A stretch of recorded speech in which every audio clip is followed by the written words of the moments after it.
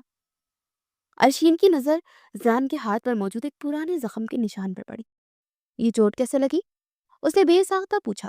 زیان نے اپنے ہاتھ کو دیکھا اور مسکرایا۔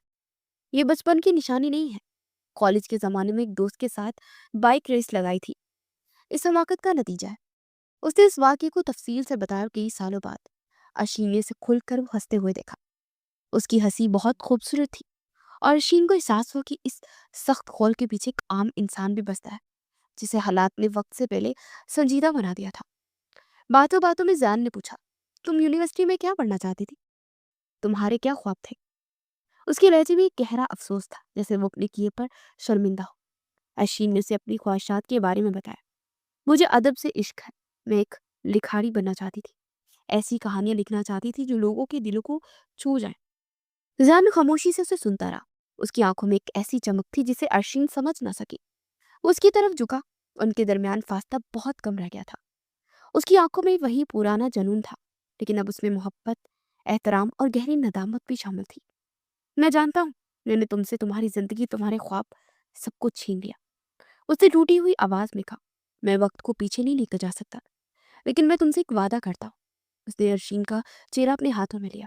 جس دن بہروز اپنے انجام کو پہنچے گا، جس دن یہ سارا طوفان تھم جائے گا، میں تمہیں تمہاری آزادی واپس لوٹا دوں گا۔ تم جو فیصلہ کرو گی مجھے منظور ہوگا، یہ میرا وعدہ ہے۔ آزادی؟ وہ لفظ جس کے لیے ارشین مہینوں تڑپی تھی، آج جب زیان نے اسے واپس کرنے کا وعدہ کیا تو اس کے دل میں خوشی کی لہر نہیں اٹھی۔ اس کی بجائے ایک عجیب سی بے چینی نے اسے گھیر لیا۔ اس نے زیان کی آنکھوں میں دیکھا، جہاں اس کے لیے بے پناہ محبت کا سمندر ٹھاٹھے مار رہا تھا۔ کیا وہ واقعی اس شخص سے آزادی چاہتی تھی جس نے اس کی حفاظت کے لیے دنیا سے دشمنی مول لے لی تھی؟ اس سوال کا جواب خود ارشین کے پاس بھی نہیں تھا۔ زیان کے وعدے نے ارشین کو ایک نئے دوراہے پر لا کھڑا کیا تھا۔ آزادی جس کی وہ کبھی بھوکی تھی، اب ایک تلخ انتخاب کی طرح لگتی تھی۔ ان چند ہفتوں میں جب سے ماضی کے راز کھلے تھے، وہ زیان کے اس قدر قریب آ گئی تھی کہ اس کے بغیر وہ زندگی کا تصور بھی اسے بھیانک لگتا تھا۔ وہ اب بھی اس کی قید میں تھی، لیکن یہ قید اسے ایک سنہرا قفس نہیں بلکہ ایک محفوظ پناہ کا لگتی تھی، اور زیان اس کا قید کرنے والا نہیں بلکہ محافظ نظر آتا تھا۔ دونوں مل کر بہروز کے خلاف آخری ثبوت اکٹھے کر چکے تھے، اور اب وہ وقت تھا کہ خاندان کے سامنے اس کا مقوی چہرہ بے نقاب کیا جائے۔ ان کا منصوبہ یہ تھا کہ اگلے دن خاندان کے تمام بزرگوں کو پرانے فارم ہاؤس پر اکٹھا کیا جائے اور وہیں بہروز کی حقیقت سب کے سامنے لائی جائے۔ لیکن وہ نہیں جانتے تھے کہ اس بیڑیے کی سوچ سے زیادہ وہ تیز اور خطرناک تھا۔ رات کے پچھلے پہر جب ہر طرف گہرا سکوت طاری تھا، اچانک گھر کے سیکیورٹی الارم چیخ اٹھے۔ زیان جو ہمیشہ چوکنا رہتا تھا فوراً اپنے کمرے سے باہر نکلا۔ اسی وقت ارشین بھی گھبرا کر باہر آ گئی۔ کیا ہوا زیان؟ اس کی آواز خوف سے کانپ گئی۔ وہ آگے ہے۔ زیان کے لہجے میں لوہے جیسی مضبوطی تھی۔ بہروز جان گیا کہ ہم اس تک پہنچ چکے ہیں، وہ ہمیں ختم کرنے آیا ہے۔ اس نے ارشین کا ہاتھ مضبوطی سے پکڑا۔ میرے ساتھ رہنا اور ڈرنا نہیں۔ لیکن ارشین ڈر رہی تھی، اسے اپنی جان کا خوف نہیں تھا، اسے زیان کی فکر تھی۔ اس نے دیکھا کہ کئی مسلح افراد گھر کے عقبی دروازے کو توڑ کر اندر داخل ہو رہے تھے۔ زیان اسے کھینچتا ہوا ایک خفیہ راداری کی طرف لے گیا۔ اس پینٹنگ کے پیچھے ایک بینک روم تھا۔ تم اندر جاؤ، دروازہ لاک کر لو، اور جب تک میں نہ کہوں باہر مت نکلنا، اسے حکم دیا۔ نہیں زین، میں تمہیں اکیلا نہیں چھوڑوں گی، تمہیں مار ڈالیں گے۔ ارشین نے روتے ہوئے اس کا بازو پکڑ لیا۔ زیان نے ایک لمحے کے لیے مڑ کر اسے دیکھا۔ اس کی آنکھوں میں شدید محبت اور ایک عزم تھا۔ اس نے ارشین کا چہرہ اپنے ہاتھوں میں لیا اور اس کے ماتھے پر بوسہ دیا۔ تمہیں کچھ نہیں ہونا چاہیے، بس میری زندگی کا اب یہی ایک مقصد ہے۔ یہ کہہ کر اس نے ارشین کو زبردستی پینک روم کے اندر دھکیلا۔ اور باہر سے دروازہ بند کر دیا۔ اشین اندر سے دروازہ پیٹتی رہی، چیختی رہی، لیکن باہر گولیوں اور لڑائی کی آوازوں میں اس کی آواز دب کر رہ گئی۔ وہ ہر گولی کی آواز پر کانپ اٹھتی، ہر چیخ پر اس کا دل حلق میں آ جاتا۔ یہ اس کی زندگی کی سب سے بھیانک لمحات تھے۔ تقریباً آدھے گھنٹے بعد جب ارشین کو صدیوں جیسا لگا، باہر خاموشی چھا گئی۔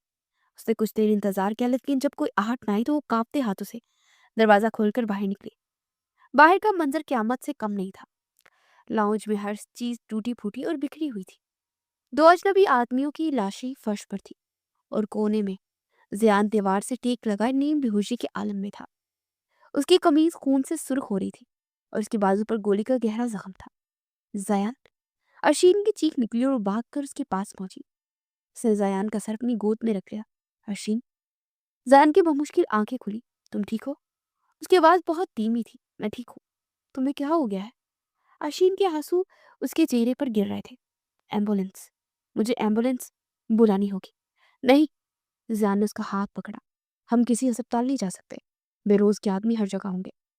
ارشین نے اس کے زخم کو دیکھا۔ خون تیزی سے بہہ رہا تھا۔ اسے احساس ہوا کہ اگر کچھ نہ کیا گیا تو اس خیال سے ہی کام گئی تھی۔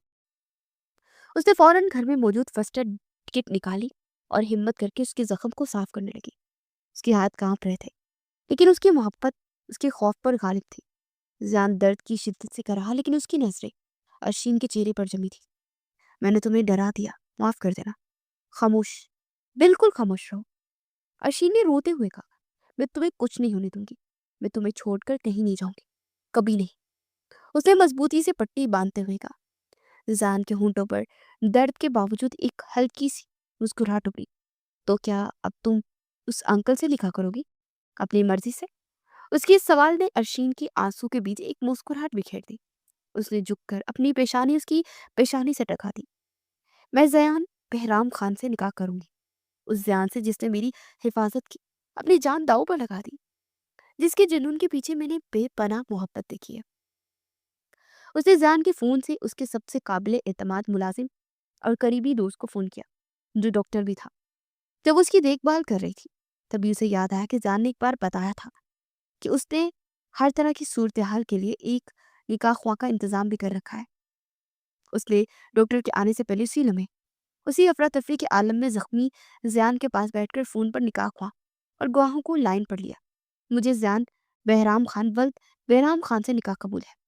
یہ الفاظ ادا کرتے اس کی آواز میں کوئی جبر، کوئی خوف نہیں تھا، بلکہ گہرا سکون، اطمینان اور اپنی محبت کو ہمیشہ کے لیے اپنا بنانے کا عزم تھا۔ ان کا نکاح ہسپتال کے بستر یا شادی کے منڈپ پر نہیں، بلکہ ایک جنگ کے میدان میں ہوا تھا، جہاں ایک شخص نے دوسرے کے لیے اپنی جان خطرے میں ڈال دی تھی، اور دوسرے نے اسے اپنی زندگی میں شامل کر کے اس کی جیت کا اعلان کیا تھا۔ زیان کی صحت یابی کے دن ارشین کی محبت اور دیکھ بھال سے بھرے ہوئے تھے۔ وہ ایک لمحے کے لیے بھی اسے اکیلا نہیں چھوڑتی تھی۔ ان کا نکاح جو انتہائی غیر معمولی حالات میں ہوا تھا، ان کے رشتے کی بنیاد بن گیا۔ وہ اب صرف ایک دوسرے کے محافظ یا ساتھی نہیں، بلکہ زندگی کے ہر دکھ سکھ کے شریک بن چکے تھے۔ جیسے ہی زیان نے اپنے پیروں پر کھڑا ہونے کے قابل ہوا، اس نے فیصلہ کیا کہ اب وہ بہروز کو اس کے کیے کی سزا دلوانے کا وقت آ گیا ہے۔ چند ہفتوں کے بعد ان کے وسیع و عریض خاندانی گھر میں خاندان کے تمام بزرگ اور اہم افراد موجود تھے۔ ارشین کے والدین عمران اور ثروت صاحب بھی وہاں موجود تھے۔ وہ اپنی بیٹی کو زندہ سلامت دیکھ کر خوش تو تھے، لیکن ان کے زیان کے ساتھ ہونے پر شدید الجھن اور پریشانی کا شکار تھے۔ محفل میں چچا بہروز بھی موجود تھے۔ ان کے چہرے پر مکاری بھری ہمدردی اور فکر مندی کا نقاب تھا، کیونکہ وہ سمجھ رہے تھے کہ زیان ارشین کو اس کے حملے کے بارے میں نہیں پتا۔ جب زیان ارشین کا ہاتھ تھامے محفل میں داخل ہوا تو بہروز کے چہرے کا رنگ فک ہو گیا۔ ایک لمحے کے لیے اس کے چہرے پر موت کا خوف طاری ہوا، لیکن پھر اس نے خود کو سنبھال لیا۔ زیان بیٹا، ارشین تم لوگ زندہ ہو، اللہ کا شکر ہے۔ اس نے آگے بڑھ کر انہیں گلے لگانے کی کوشش کی، لیکن زیان نے ہاتھ اٹھا کر اسے روک دیا۔ بس بہت ہو گیا ڈرامہ چچا، پردہ گرنے کا وقت آ گیا ہے۔ زیان کی آواز پورے ہال میں گونجی۔ اس کے بعد اگلے 1 گھنٹے تک زیان نے ثبوتوں کے انبار لگا دیے۔ اس نے اپنے والدین کے قتل کی گواہوں کی ویڈیوز ریکارڈنگ چلائی، کمپنیوں کے اکاؤنٹ سے بہروز کی چوری کے ناقابل تردید ثبوت پیش کیے، اور آخر میں اس رات اپنے اوپر ہونے والے قاتلانہ حملے کی CCTV فوٹیج بھی سب کو دکھائی، جس میں بہروز کے آدمی صاف پہچانے جا رہے تھے۔ ارشین کے والدین اور باقی تمام خاندان سکتے کے عالم میں یہ سب دیکھتا رہا۔ جس شخص کو خاندان کا ایک ہمدرد اور معزز فرد سمجھتے تھے، وہ ایک قاتل اور دھوکے باز نکلا۔ یہ سب جھوٹ ہے، یہ مجھے پھنسا رہا ہے تاکہ خود ساری جائیداد ہڑپ کر سکے۔ بیروز آخر میں چیخا، جائیداد؟ ارشین پہلی بار بولی۔ اس کی آواز میں بلا کا اعتماد تھا۔ ہمارے دادا کی وصیت کے مطابق جائیداد کا بڑا حصہ زیان اور میری شادی سے مشروط تھا۔ زیان نے مجھ سے نکاح کر لیا۔ وہ چاہتا تو خاموشی سے ساری دولت کا مالک بن سکتا تھا، لیکن اسے دولت نہیں، انصاف چاہیے، اپنے ماں باپ کے لیے اور میرے لیے۔ سچائی سورج کی طرح روشن ہو چکی تھی۔ اسی وقت پولیس، جسے زیان نے پہلے ہی اطلاع دے رکھی تھی، اندر داخل ہوئی اور بہروز کو گرفتار کر لیا گیا۔ اسے چیختے چلاتے وجود کو جب پولیس اہلکار گھسیٹ کر لے جا رہے تھے تو ارشین کے والدین نے آگے بڑھ کر اپنی بیٹی کو گلے لگا لیا۔ ہمیں معاف کر دو بیٹا، ہم تمہیں سمجھ نہ سکے اس دن۔ انصاف کی جنگ ہوئی اور سالوں پرانی سازش کا بھیانک باغ ہمیشہ کے لیے بند ہو گیا۔ تمام طوفان تھم چکے تھے۔ جب زندگی معمول پر آ رہی تھی، زیان اور ارشین اپنے گھر کے لان میں خاموشی سے بیٹھے تھے۔ فضا پرسکون تھی، لیکن زیان کے چہرے پر ایک گہری سوچ تھی۔ اٹھ کر اندر گیا اور جب واپس آئے تو اس کے ہاتھ میں چند کاغذات تھے۔ اس نے وہ کاغذات ارشین کے سامنے میز پر رکھ دیے۔ یہ طلاق کے کاغذات تھے۔ ارشین نے حیرت اور تکلیف کی ملی جلی کیفیت سے اسے دیکھا۔ یہ کیا ہے زیان؟ زیان نے اس کی آنکھوں میں دیکھنے کی ہمت نہیں کی۔ اس کی نظریں گاس پر جمی تھی۔ میں نے تمہیں زبردستی حاصل کیا تھا ارشین۔ تمہاری زندگی کا سب سے خوبصورت وقت، تمہاری آزادی، تمہارے خواب سب کو چھین لیے۔ میں نے تمہاری نفرت کو جیتا، تمہاری قید تمہیں رکھا، لیکن میں تمہاری محبت جیتنا چاہتا، تمہاری آزادی چھین کر نہیں۔ اس نے آخر کار ارشین کی طرف دیکھا۔ اس کی آنکھوں میں بے پناہ محبت کے ساتھ گہری اذیت بھی تھی۔ تم اب مکمل طور پر آزاد ہو۔ تم ایک نارمل زندگی کی حقدار ہو، ایک ایسے شخص کے ساتھ جس سے تم اپنی مرضی سے ملو، نہ کہ اس کے ساتھ جو تمہارا اغوا کار تھا۔ مجھے یقین ہے کہ تم مجھ سے نفرت کرتے ہو، بس حالات کی وجہ سے میں تمہاری زندگی سے ہمیشہ کے لیے جا رہا ہوں۔ وہ اپنا فیصلہ سنا کر مڑا۔ اس کا ارادہ ہمیشہ کے لیے وہاں سے جانے کا تھا، لیکن اس سے پہلے کہ وہ ایک قدم بھی اٹھاتا اسے کاغذ پھاڑنے کی آواز آئی۔ اسے پلٹ کر دیکھا۔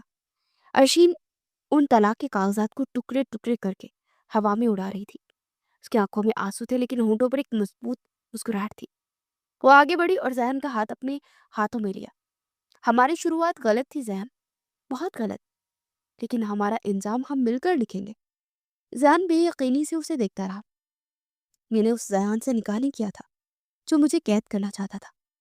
ارشین نے اس کی آنکھوں میں جھانکتے ہوئے کہا، میں نے اس زیان سے نکاح کیا ہے جو میرے لیے اپنی جان دے سکتا ہے، اور میں اپنی پوری زندگی اسی کے ساتھ گزارنا چاہتی ہوں۔ میں تم سے نفرت نہیں کرتی زیان، میں تم سے محبت کرتی ہوں، تمہارے جنون سے، تمہاری حفاظت سے، تمہاری ٹوٹی ہوئی روح سے، ہر چیز سے۔ زیان کو لگا جیسے سالوں کا بوجھ اس کے کندھوں سے اتر گیا ہو۔ اس نے ارشین کو اپنی باہوں میں بھر لیا۔ اس دن ان دونوں نے مل کر اپنے ماضی کو دفن کیا اور ایک نئے روشن مستقبل کی طرف پہلا قدم اٹھایا۔ ایک شام ساحل سمندر پر سورج غروب ہو رہا تھا اور اس کی سنہری کرنیں پانی میں رقص کر رہی تھی۔ زیان اور ارشین ہاتھ میں ہاتھ ڈالے ننگے پاؤں گیلی ریت پر چل رہے تھے۔ ان کے چہرے پر سکون اور گہری محبت تھی۔ اب بھی اس انکل سے غصہ ہو؟ زیان نے شرارت سے پوچھا۔ ارشین ہنس پڑی۔ اس کی ہنسی لہروں کے شور میں گھل گئی۔ وہ انکل اب میرا شوہر ہے، اور وہ دنیا کا سب سے بہترین شوہر ہے۔ اس نے اپنا سر زیان کے کندھے پر رکھ دیا۔ لیکن آئندہ اگر مجھے اغوا کرنے کا سوچا تو میں تمہارے سر پھاڑ دوں گی، وعدہ کرتا ہوں، زیان نے مسکراتے ہوئے کہا، اور اسے اپنی باہوں میں مزید قریب کر لیا۔ ان کا رشتہ اب کسی مجبوری یا جنون کا نہیں، بلکہ باہمی اعتماد، احترام اور ایک دوسرے کے انتخاب کا تھا۔